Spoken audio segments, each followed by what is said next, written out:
میں اس گھر میں چوری کی نیت سے داخل ہوا تھا، لیکن میری نظر جب سامنے صحن میں چارپائی پر سوئی ہوئی لڑکی پر پڑی تو اچانک سے میرے دل میں گدگدی سی ہوئی۔ اس کے لمبے بال، گداز ہونٹ، مرمری بدن، میرے اندر کا تو جانور ہی جاگ اٹھا تھا۔ میں نے اس کے منہ پر ہاتھ رکھا تو وہ ہڑبڑا کر اٹھی تھی۔ میں نے اسے پاؤں سے پکڑ کر وہیں صحن میں اس کے ساتھ میں اپنے دوست کے ساتھ ایک محلے کی سنسان گلیوں میں چکر کاٹ رہا تھا۔ موٹر سائیکل پر تھے۔ ہمارا ارادہ کسی موٹر سائیکل والے کو ہی لوٹنے کا تھا، لیکن گلی اتنی سنسان تھی کہ کوئی بھی موٹر سائیکل اور گاڑی ہمیں نظر نہیں آئی تھی جسے روک کر ہم پسٹل دکھاتے اور اس کا سامان اور پیسہ اسے ہتھیا لیتے۔ 1 سال ہو چکا تھا یہ کام کرتے ہوئے، لیکن میرا دوست ابھی اناڑی تھا۔ اسے ابھی چند دن ہی ہوئے تھے یا 10 دن، اسی لیے ریوالور ہاتھ میں پکڑے ہوئے اس کے ہاتھ کانپنے لگ جاتے تھے۔ اگر ہم کہیں چوری کرتے، کسی عورت کا زیور اتارتے، اگر وہ عورت رونے لگ جاتی تو میرا دوست کہتا، یار جانے دے، یہ عورت تو مجھے شکل سے ہی مظلوم لگ رہی ہے۔ اس کی اس قسم کی باتوں کو سن کر میں اسے غصے میں گھورنے لگتا۔ پچھلے 4 دن سے میں مختلف محلے کی سڑکوں کی خاک چھان رہا تھا، لیکن ان 4 دنوں میں مجھے ناکامی کا ہی سامنا دیکھنا پڑ رہا تھا۔ اب تو ہمیں کوئی گاڑی، موٹر سائیکل نظر آتا تو کوئی شخص قابو میں آتا، تب بھی اس کی جیب سے بجلی اور گیس کے بل ہی ملتے۔ 4 دن میں نے کچھ بھی چوری نہیں کیا۔ میں نے سوچا کہ کیوں نہ آج ہم ایک گڑھ پر جا کر ڈاکہ ڈالیں، کچھ نہ کچھ تو نکلے گا۔ جس علاقے میں ہم موجود تھے وہاں پر زیادہ تر سفید پوش لوگ رہتے تھے۔ میں نے اپنے دوست سے کہا، اس بار میں کسی قیمت پر بھی خالی ہاتھ نہیں جاؤں گا۔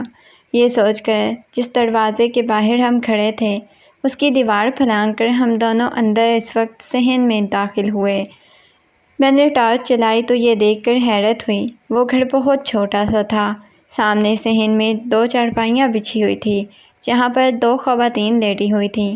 میں نے اپنے دوست سے دھیرے لہجے میں سرگوشی کی کہ سب سے پہلے ان کے کمرے کی تلاشی لیتے ہیں، جو کچھ بھی ہوگا کمرے میں ہی ہوگا۔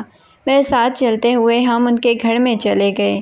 کوئی پرانا سا گھر لگ رہا تھا۔ ٹوٹی ہوئی الماری تھی جس پر چابیاں بھی نہیں تھیں۔ میں نے الماری کو کھولنا چاہا، لیکن الماری میں مجھے سامنے کچھ بھی نظر نہیں آ رہا تھا۔ وہ بالکل خالی تھی، کپڑوں کے علاوہ کچھ نہ تھا۔ میں نے سارے کپڑے زمین پر پھینکے، چیزیں دیکھ لیں، لیکن کوئی بھی قیمتی چیز نہ ملی۔ یہ دیکھ کر پھر سے مایوس ہوا، لیکن مجھے غصہ بھی آنے لگا۔ اس طرح دوسرے کمرے کی بھی چیزیں تہس نہس کر کے رکھ دی، لیکن ایک پھوٹی کوڑی تک نہ ملی۔ میرا تو خون کھول اٹھا تھا۔ 4 دن سے ایک بھی چوری نہیں کی تھی۔ پتہ نہیں لوگوں میں غربت اتنی کیوں چھا گئی تھی۔ گھر میں کچھ تھا ہی نہیں جس کی چوری کی جاتی۔ جیسے ہی میں کمرے سے باہر آیا تو سامنے بچھی ہوئی چارپائی پر بیٹھی عورت کو دیکھ کر وہیں ٹھٹک گیا، جو کہ 50 کی لگ بھگ عورت تھی۔ 2-4 بیٹھ گئی، ہمیں دیکھ رہی تھی۔ اس کے برابر میں سوئی ہوئی لڑکی ابھی بھی گہری نیند میں تھی۔ میں نے ناکامی کا منہ دیکھا تھا۔ مجھے نہ جانے کیوں اس بڑھیا پر غصہ آنے لگا۔ میں اس کے پاس گیا۔ میں نے کہا، جلدی سے کھڑی ہو، سونا چاندی گھر میں جو بھی ہے لا کر مجھے دے دو۔ ان سے میں نے اس لہجے میں کہا تھا کہ میری آواز سن کر وہ لڑکی بھی اٹھ گئی۔ یہ شاید اسی دنیا میں بیٹھی ہوئی تھی۔ میں نے ٹارچ کی لائٹ جب اس کے چہرے پر ڈالی تو میرے ہوش اڑ گئے۔ وہ لڑکی بے حد خوبصورت تھی۔ ہم دونوں کو اپنے گھر میں دیکھ کر ایک دم سے اٹھ گئی۔ کم عمر 16-17 سال کی تھی۔ دھیرے دھیرے قدم اٹھاتا اس بڑھیا کے پاس آیا، جیب سے پسٹل نکال کر اس کے سر پر رکھ دی۔ یہ دیکھ کر وہ لڑکی چیخنے لگی، کہنے لگی، خدا کے لیے میری ماں کو کچھ مت کرنا۔ میں نے اسے کہا کہ جلدی سے اپنے گھر میں جو کچھ بھی سونا چاندی پیسہ ہے مجھے لا کر دو، ورنہ تم دونوں کو گولی سے اڑا دوں گا۔ میری بات سن کر وہ رونے لگی، بڑھیا کہنے لگی، میرے پاس کچھ بھی نہیں ہے، ہم تو خود غریب لوگ ہیں، بڑی مشکل سے اپنی روزی روٹی کا بندوبست کرتے ہیں، جو کماتے ہیں روز ہی ختم ہو جاتا ہے۔ میں نے کہا، خبردار مجھے اپنی غربت کے رونے نہ سنانا شروع کر دینا، میں خالی ہاتھ تیرے گھر سے ہرگز نہیں جاؤں گا۔ میں نے پسٹل اس بوڑھی عورت کے سر پر تانی۔ تو وہ لڑکی یہ دیکھ کر رونے لگی۔ عورت کہنے لگی میرے پاس کچھ نہیں ہے۔ میں نے پسٹل کے بٹن پر انگلی پریس کرنا شروع کی تھی۔ وہ لڑکی اچانک سے کہنے لگی خدا کے لیے میری ماں کو کچھ مت کرنا، میں دیتی ہوں تمہیں سونا بھی اور پیسے بھی۔ یہ دیکھ کر میں نے حیرت سے اس لڑکی کی طرف دیکھا۔ یہ بے تحاشا ڈرپوک تھی، بہت گھبرائی ہوئی تھی۔ اس کی حالت بھی، اس کا حسن قابل دید تھا۔ میں نہ چاہتے ہوئے بھی اسے دیکھے جا رہا تھا۔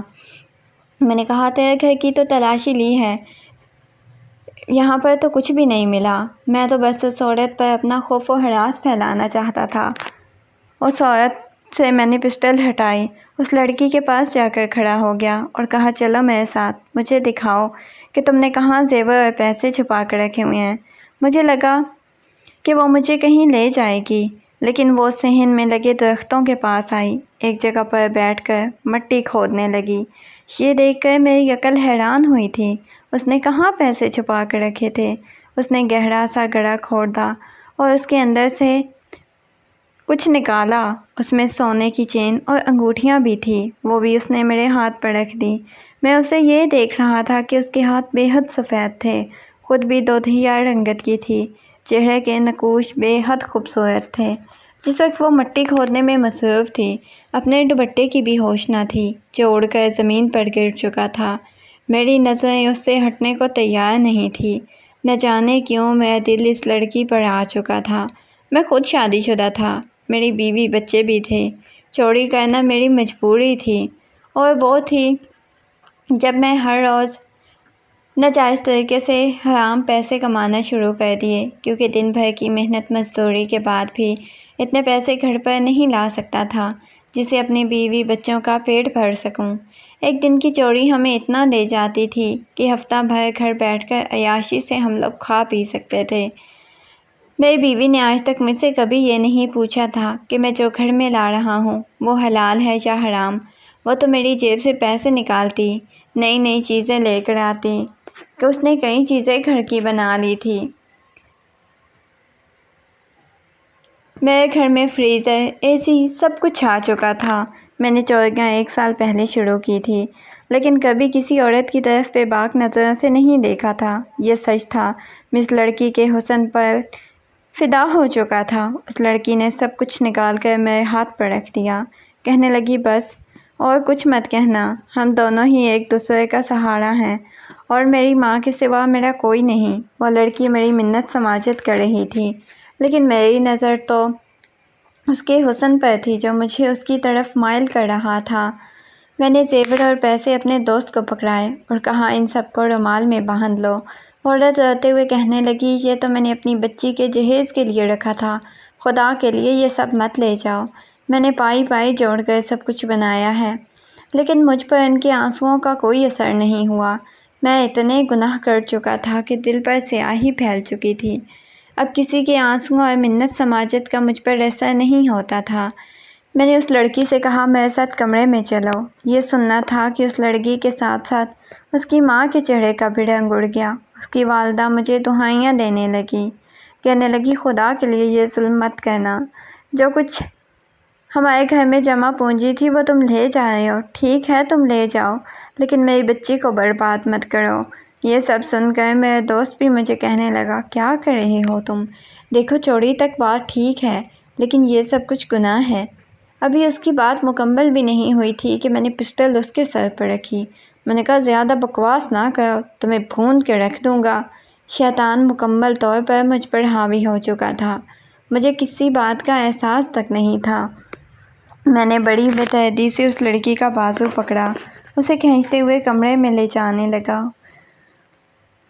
وہ لڑکی رونے لگی، اپنی والدہ سے کہنے لگی مجھے بچا لو، پھر مجھ سے کہنے لگی خدا کے لیے مجھے برباد نہ کرو، چند ماہ بعد میری شادی ہے، میرا گھر برباد ہو جائے گا، کوئی شخص مجھ سے شادی نہیں کرے گا، خدا کے لیے یہ سب مت کرو، میری عزت کو بخش دو۔ وہ رو رہی تھی، گڑ گڑا رہی تھی، میری منت سماجت کر رہی تھی، لیکن میری آنکھوں میں تو اس وقت شاید سور کا بال تھا۔ میں نے اس کی عزت کو بری طرح سے تاڑ تاڑ کیا، بڑی بے رحمی سے اس کے ساتھ پیش آیا تھا۔ وہ احتجاج کرتی تو میں اسے مارنے لگتا، اس کی عزت کو پامال کر کے ہی میں کمرے سے باہر آیا۔ اس کی سسکیوں کی آوازیں ابھی بھی میرے کانوں میں گونج رہی تھیں۔ میں باہر آیا تو اس کی والدہ بے جان وجود کے ساتھ چارپائی پر بیٹھی ہوئی تھی۔ اس کی رنگت بالکل پھیکی پڑ چکی تھی، نظر جھکائے بیٹھی ہوئی تھی، جیسے اپنا سب کچھ ہار بیٹھی ہو۔ میں کمینگی سی ہنسی ہنستا ہوا وہاں سے باہر آیا۔ میرا دوست کہنے لگا تم نے اچھا نہیں کیا۔ وہ نیا نیا اس گیم میں شامل ہوا تھا، اس لیے شاید اس کا ضمیر مکمل طور پر مرا نہیں تھا۔ میں نے تو غربت کے ہاتھوں مجبور ہو کر بہت جلد اپنے ضمیر کا گلا گھونٹ ڈالا تھا۔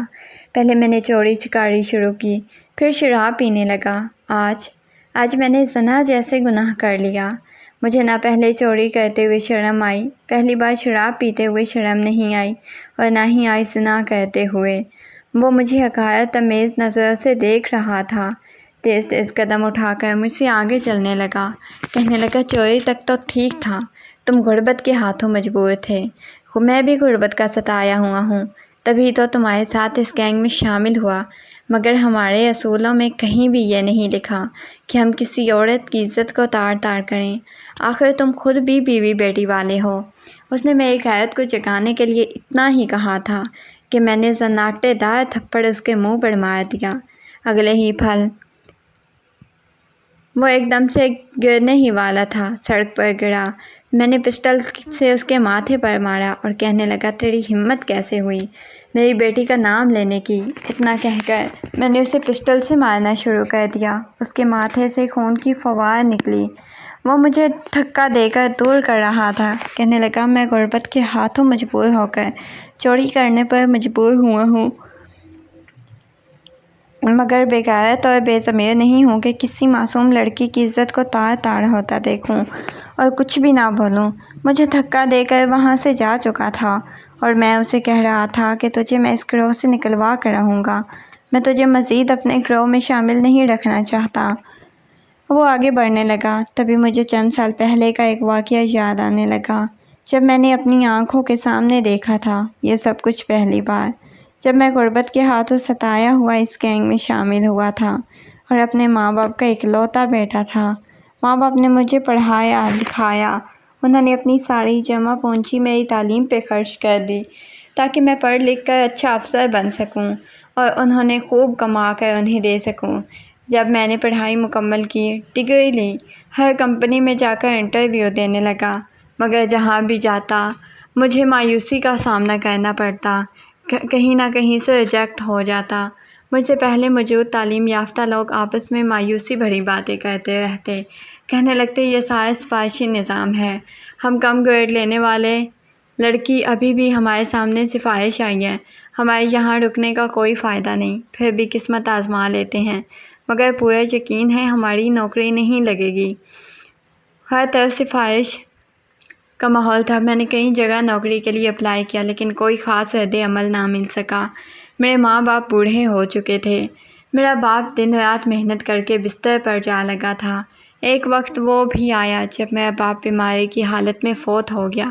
میری بوڑھی ماں رہ گئی، اس نے اپنا زیور بیچا، مجھے ایک دکان کھولنے کا کہا، میں نے کریانے کا اسٹور کھول لیا۔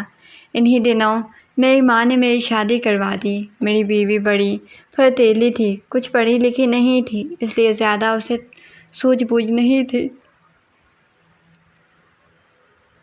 مگر اس نے بچوں کی تربیت بہت اچھی کی تھی۔ ایک روز بیماری کی حالت میں ماں بھی چلی گئی۔ میں اتنا کما نہیں پایا کہ اپنی ماں کا اچھے سے علاج کروا سکوں۔ دن بدن ڈپریشن اور ٹینشن نے مجھے جکڑ لیا تھا۔ میں دیکھ رہا تھا جب صبح صبح اٹھ کر دکان پر جاتا۔ ایک دن میں گیا تو میرے ہوش اڑ گئے کیونکہ میری دکان کا تالا ٹوٹا ہوا تھا۔ جب دکان کا شٹر کھول کر دیکھا تو میرا وجود پسینے میں شرابور ہو گیا کیونکہ میری دکان خالی پڑی ہوئی تھی۔ 1 روپے کا سکہ بھی میری دکان میں موجود نہ تھا۔ سارا سامان چوری ہو چکا تھا اور میں کنگال ہو گیا تھا۔ وہ لوگ میری دکان پر ہاتھ صاف کر کے جا چکے تھے۔ دکان کا کرایہ میرے سر پر ادھار تھا۔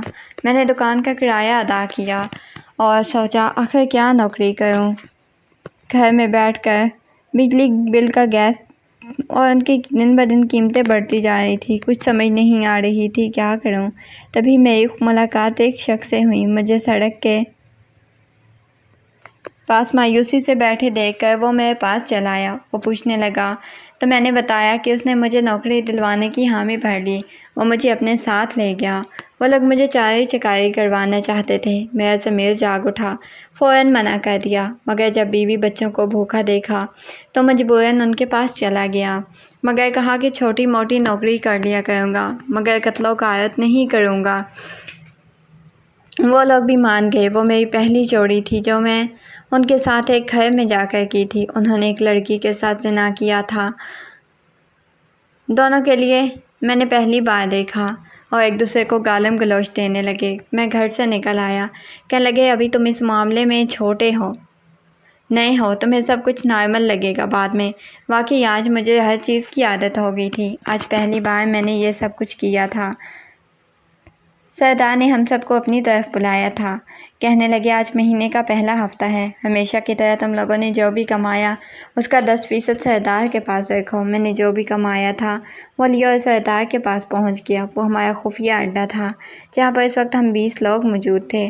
وہ مختلف 20 گروہوں کی شکل میں لوگوں کے گھروں میں چوریاں کرتے تھے۔ میں نے آج جو کچھ کمایا تھا میں نے اس میں سے کچھ حصہ بطور تحفہ سردار کو دے دیا۔ سردار یہ دیکھ کر بہت خوش ہوا۔ جب میں نے گھڑی پر وقت دیکھا تو کافی دیر ہو چکی تھی۔ میں نے جلدی سے اس میٹنگ کو ختم کیا، پھر گھر کی جانب جانے لگا۔ نہ جانے کیوں آج عجیب سی بے چینی تھی، جیسے کچھ غلط ہونے والا ہو یا ہو چکا ہو۔ اس میں کوئی شک نہ تھا، آج میں نے جو کچھ کیا تھا آج سے پہلے میں نے وہ کبھی نہیں کیا تھا۔ چوری چکاری، لوٹ مار، شراب، سگریٹ، یہ سب میرے لیے عام تھے اس سے پہلے۔ شاید تب گھبراہٹ تھی میری، اس وجہ سے میری بیٹی کے لیے میں نے چیزیں لیں، اپنی بیٹی کے لیے بھی کچھ سامان خریدا۔ یہ لاہور تھا، یہاں رات گئے تک دکانیں کھلی رہتی تھیں۔ میں وہ سامان لے کر گھر کی جانب جانے لگا۔ میں نے جیسے ہی گھر کے باہر قدم رکھا تو میرے وجود میں ایک سنسنی سی دوڑ گئی تھی۔ دروازہ کھولا، دل کی دھڑکن تیز ہو گئی۔ ایسا لگتا تھا کہ اگر دروازہ کھولا تو نہ جانے کیا قیامت ٹوٹ پڑے گی۔ میں نے جیسے ہی دروازے کی کنڈی لگائی، کھٹکھٹائی تو میری جان نکل گئی، کیونکہ دروازے کی کنڈی کٹی ہوئی تھی۔ یہ اسٹیل کا دروازہ تھا۔ میں حیرت سے اسے دیکھ رہا تھا، کسی ہتھیار سے کاٹا گیا تھا،